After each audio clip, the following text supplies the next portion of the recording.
Bonsoir et bienvenue à une autre émission, ici VA2CQ. Ce soir, nous parlerons de haute fréquence et mon invité, Robert, VA2 Delta Lima Victoire ou encore VA2 DLV. Bonsoir Robert. Bonsoir Jean-Claude. Bienvenue à l'émission. Robert, la définition du HF. HF, Jean-Claude, en radio amateur, veut dire haute fréquence.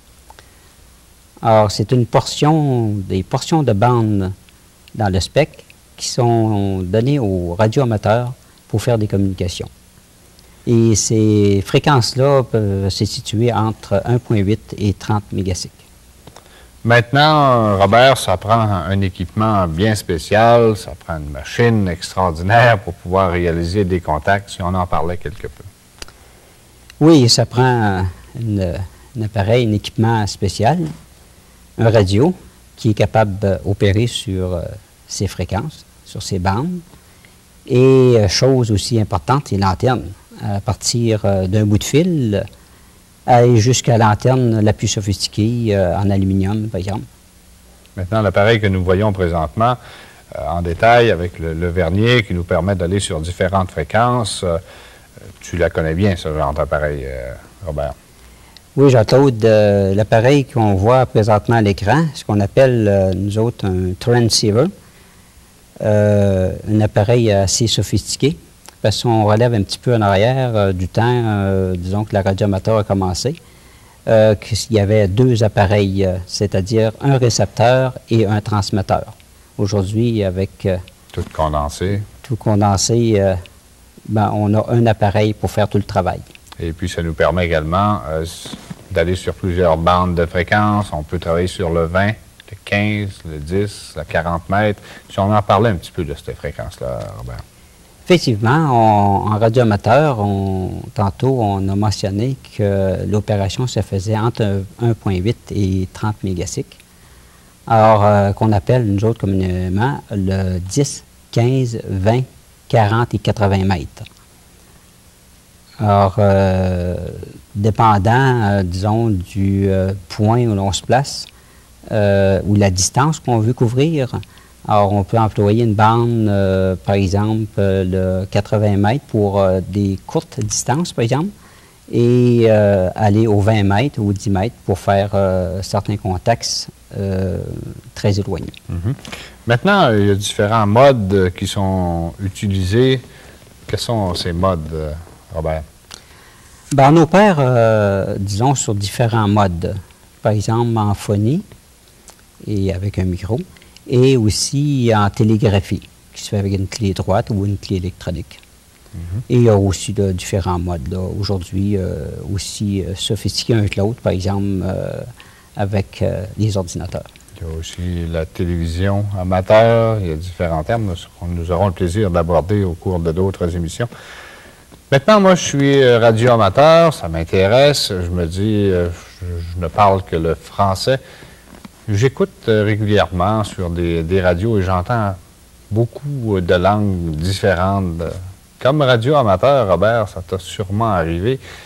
Tu es français, tu parles français-anglais, mais quelles sont les langues les plus utilisées, les plus connues à date sur la radio-amateur, les plus fréquentes?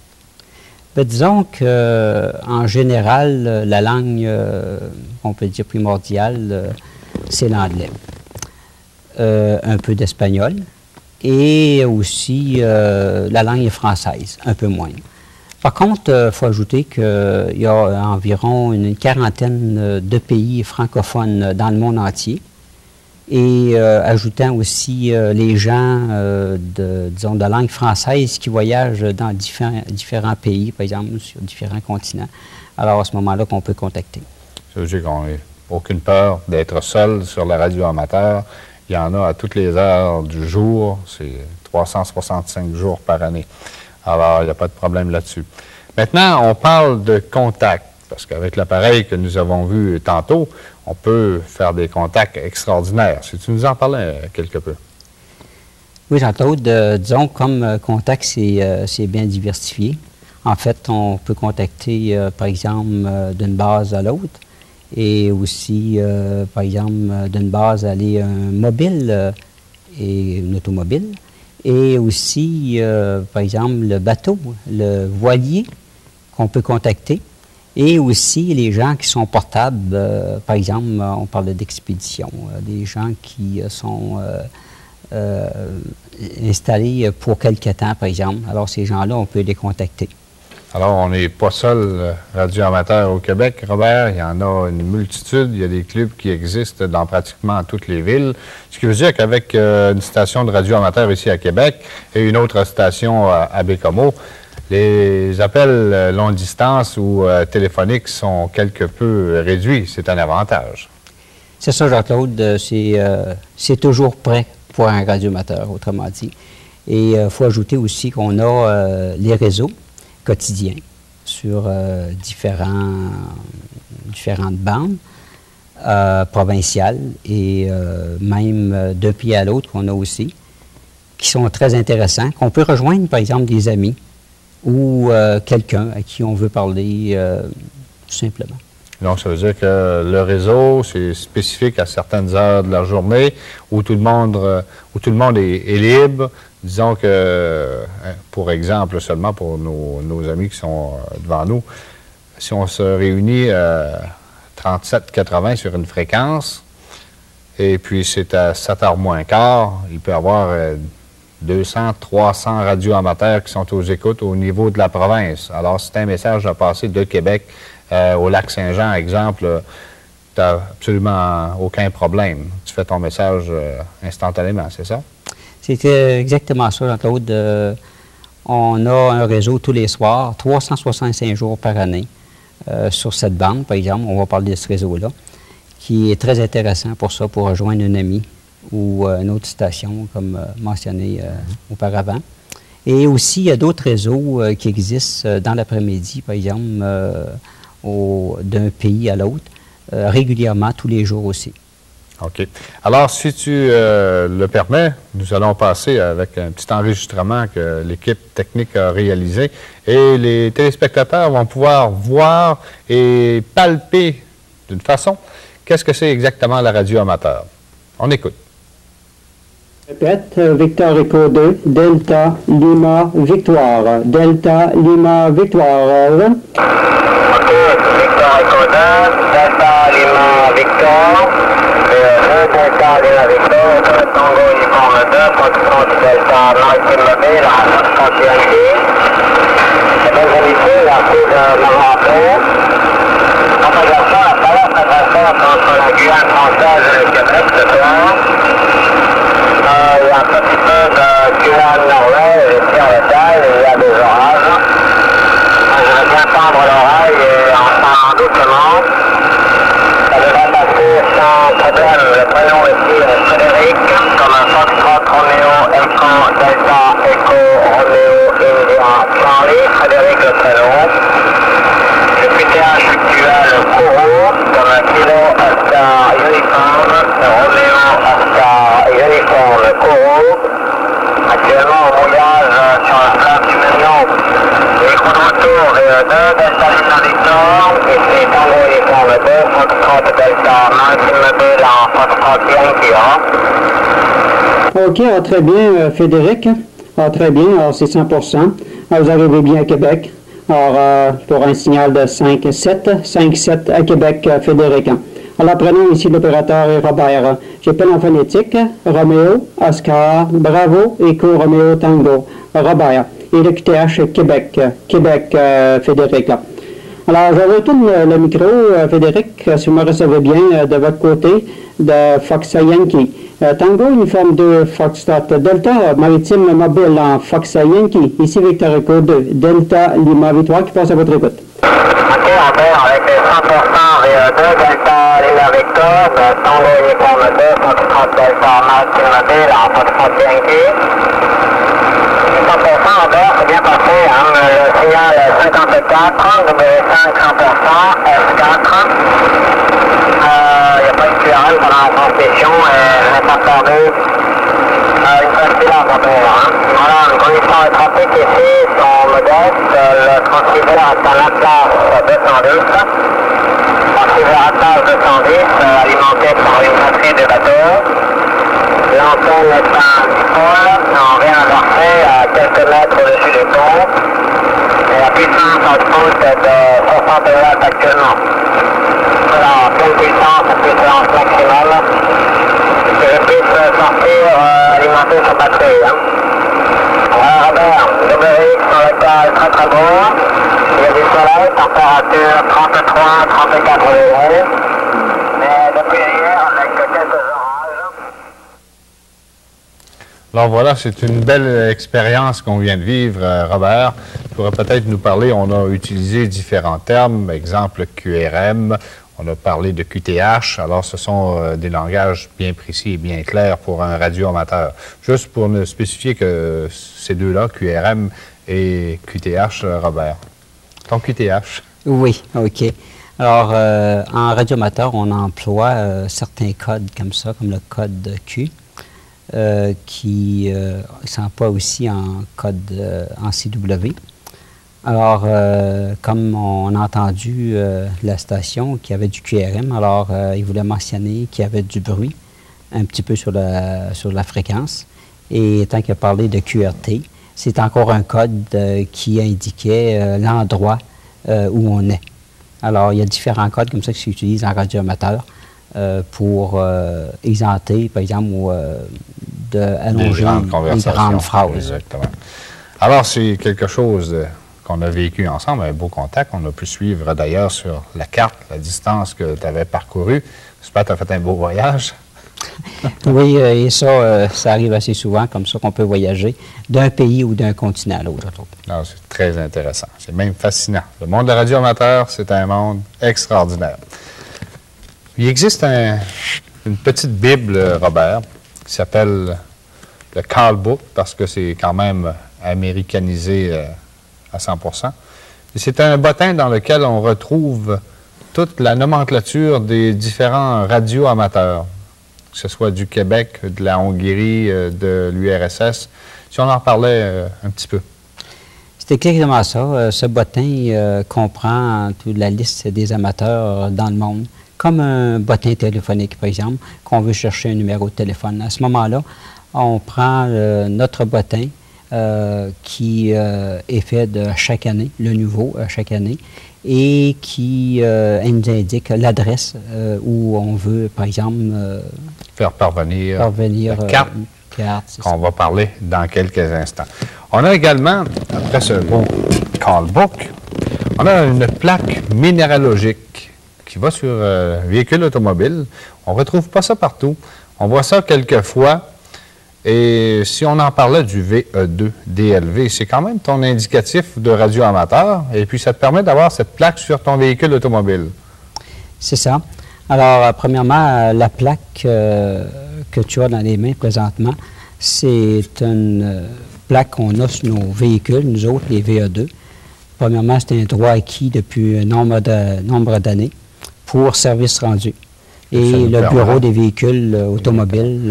Donc, ça permet de reconnaître facilement un radioamateur. C'est bien ça. Pas seulement la plaque sur l'automobile, souvent, il y a des antennes. Hein? Certainement. Maintenant, on a parlé tout à l'heure, lorsqu'on a visionné ensemble le film, on parle de cartes QSL. J'en ai des très, très belles ici. Tu peux peut-être nous les commenter. C'est des cartes... Ça sert à quoi, une carte QSL? Alors, une carte QSL, c'est la confirmation d'un contact.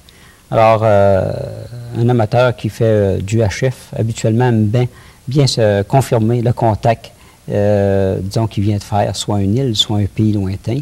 Alors, il y a aussi quelques cartes spéciales, Jean-Claude, qui existent, par exemple, à l'occasion d'un bicentenaire ou, par exemple, d'une fête quelconque. Par exemple, Québec 84, par exemple, qu'on avait un préfixe spécial, nous autres, ici à Québec.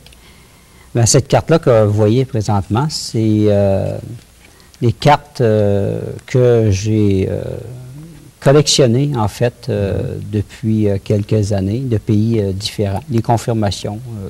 D'accord. Fait que, qu'est-ce qu'on écrit sur une carte QSL? Il y a sûrement des indications techniques, là. J'en ai montré quelques-unes. Alors, il y en a plusieurs qu'on peut recevoir. C'est une carte, une fiche technique, ni plus ni moins, comme on disait à l'instant. Qu'est-ce qui se passe là-dessus? Ça te permet d'avoir bien les choses. C'est ça. Alors, une carte QSL, comme ça, on le disait tantôt, c'était une confirmation à ce moment-là. Le nom de la station est marqué, la fréquence d'opération, l'heure le contact a été fait, oui. C'est ça, mais toujours en passant en heure UTC, heure internationale, parce que le radioamateur est toujours en heure internationale. Et le jour, l'heure, le mois et l'année. Alors, ça confirme exactement quand le contact a été fait et vice-versa pour les deux stations. Alors, on s'en tient toujours que c'est de la radio amateur. Alors, cette journée-là, ça peut être un appareil radio que tu t'es fabriqué, parce que les radios amateurs sont capables quand même de se fabriquer des appareils. Et puis, cette carte te sert de fiche technique pour te dire qu'avec tel genre d'appareil, tu as réussi quand même à faire le tour de la Terre. Alors, c'est très intéressant dans ce sens-là également. Ça peut servir de référence ultérieure pour d'autres essais. Exactement, Jean-Claude. Maintenant, il y a également l'alphabet phonétique. On a remarqué au cours de ton entrevue radiophonique, Delta, Lima, Victoire et France, Charlie, Unité. Pour quelqu'un qui se dit c'est bien beau ça, mais c'est quoi, Robert? C'est ça. Disons qu'on emploie l'alphabet international comme ça pour clarifier une situation plutôt difficile. Comme tantôt, le contact qu'on entendait, par exemple, alors qu'on disait qu'il y avait un peu de QRM. Alors, c'était un peu difficile, quelquefois, à copier. Alors, à ce moment-là, on utilise comme ça l'alphabet international, par exemple, l'indicatif de DLV, D Delta, L Lima et D V Victor. Alors, à ce moment-là, ça se comprend beaucoup mieux à ce mode-là. Que de donner juste la lettre, un P, un T ou un T ou une lettre qui se ressemble beaucoup. Maintenant, il y a également, je te parlais tantôt qu'on pouvait établir des contacts au niveau du téléphone. Il y a un petit appareil qui s'appelle Phone Patch.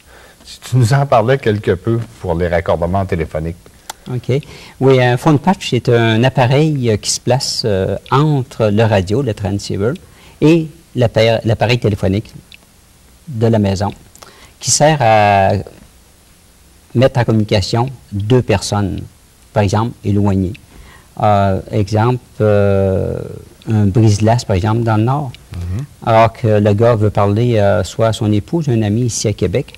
Alors, il me donne son numéro, je compose le numéro et ils se mettent en communication.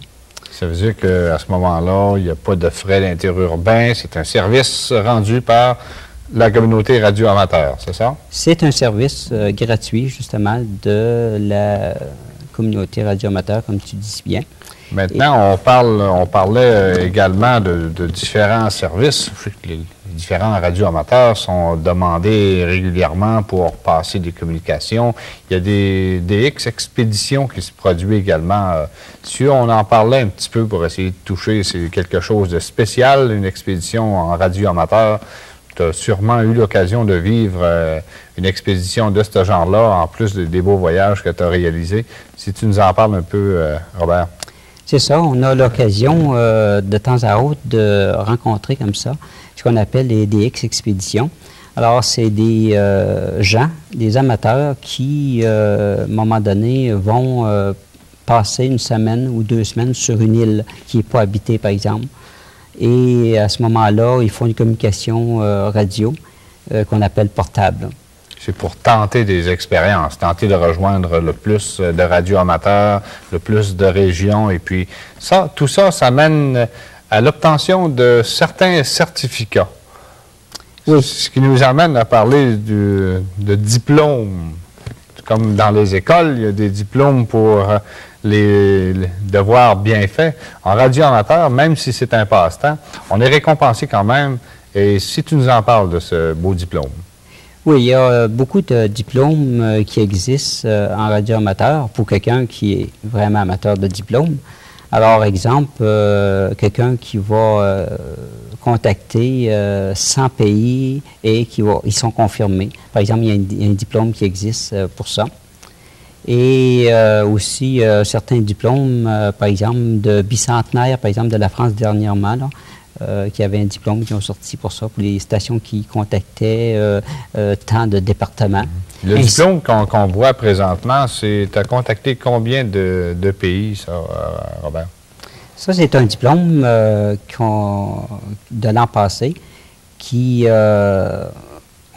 fallait contacter 100 pays différents dans le monde. Tu n'as aucune limite de temps pour contacter ces pays-là. Ça peut prendre 10 ans, ça peut prendre 2 ans. Il y a des chercheurs de certificats, de diplômes. Il y en a que leur plaisir en radio amateur, c'est strictement de transmettre en morse. Il y en a d'autres que ce sont des expériences. C'est le diplôme que tu as reçu dernièrement? Oui, c'est un diplôme, comme on disait, de l'an passé, avec 100 pays. On avait 1 an, du 1er janvier au 31 décembre, pour faire réaliser, c'est ça. On te félicite. Est-ce qu'il y a d'autres diplômes pour notre ami Robert qui s'en vient? Si tu comptais peut-être un peu ton historique, comment tu es devenu radio-amateur, Robert? Bien, disons que, premièrement, on fait beaucoup d'écoutes côté onde courte, qu'on appelle là, du broadcast, comme les gens disent. C'est de la radio internationale de tous les pays, un peu de partout. Alors, il y a beaucoup de nouvelles qui sortent et il existe aussi des revues qui nous donnent l'heure, les jours, disons, de transmission de ces stations-là. Alors, pendant quelques temps, j'ai fait de l'écoute, mais à un moment donné, on vient que c'est pas assez. Alors, on veut aussi, à un moment donné, parler à ces gens-là de différents pays comme ça. Alors, c'est là que j'ai développé le goût de la radio amateur.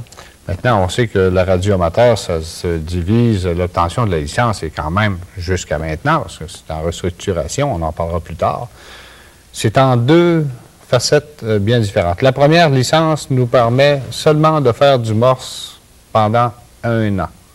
C'est ce que tu as réalisé toi également? C'est ça. Disons que pour la première licence, on doit faire du morse pendant la première année. Et ensuite, il faut travailler pour l'obtention, naturellement, de la deuxième licence, qui nous permet d'avoir, après ça, des ailes pour aller enfonner et parcourir le monde d'un continent à l'autre. Alors, il y a différentes revues, comme on voit d'ailleurs à l'écran présentement, des revues de radio amateurs qui nous permettent de se documenter, d'avoir plus d'informations. La plus belle recette pour quelqu'un qui nous écoute ce soir et qui aimerait devenir radio-amateur. Moi, je sais par expérience que les radio-amateurs, ce sont des gens bien ouverts. Il ne faut pas être gêné si on voit des paquets d'antennes sur le toit de la maison ou des longs fils ou des toiles d'araignée, comme on se fait souvent appeler avec nos antennes. C'est facile d'aller frapper à la porte du radio-amateur et de lui demander une démonstration. Ça fait plaisir à tout le monde. C'est très facile, Jean-Claude, et ça ferait plaisir de recevoir des gens qui veulent avoir de l'information concernant la radio amateur. Alors, à ce moment-là, ils se présentent et on peut faire une démonstration et en parler, puis on pourrait en parler longtemps de la radio amateur. Robert, je te remercie beaucoup. Ça a été très intéressant. C'est une demi-heure qui passe très rapidement. Je pense qu'on aurait pu parler de haute fréquence ou de HF et refaire différents contacts avec... là, ce soir, on a été choyés d'avoir un maritime mobile, qui voulait dire un radioamateur qui est à bord d'un bateau. Alors, j'espère que ça va durer longtemps. On te remercie beaucoup d'avoir accepté notre invitation. Merci, Jean-Claude. Et je vous parle en terminant du concours. Je vous invite à nous écrire et ça va vous mériter la chance à la fin de la série d'émissions d'obtenir un cours gratis complet qui va vous donner la première licence en radio amateur. Alors, l'adresse ici, VA2CQ, Téléplus, 2700 boulevard Jean Perrin, suite 120, Québec, et le code postal est le G2C1S9. Je vous remercie beaucoup de votre attention et on vous invite à nous revenir la semaine prochaine pour une autre émission, ici VA2 CQ. Bonsoir.